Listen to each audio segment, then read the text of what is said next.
Sharing emails on your social media allows you to further extend your reach beyond your list of contacts. In this short video, we'll show you how to share your email on Facebook, Instagram, and LinkedIn. To get started, click here and choose Share from the list. Then choose Social. An overlay will appear with a window for you to start creating your post and connecting your profiles. Click the box here to select where you want to share your email. If you already have profiles connected, they'll display here. If you need to connect a new one, click Add New Profile. Select which profile you want to connect and go through the flow of allowing permissions. Once you have your profiles connected, you can start creating your post. Your email URL will display in the box by default. Leave it there and add your post content before it.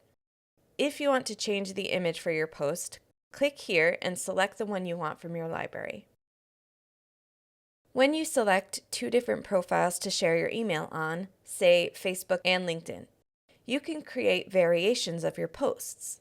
This will allow you to create a post that is specific to Facebook and one that is specific to LinkedIn.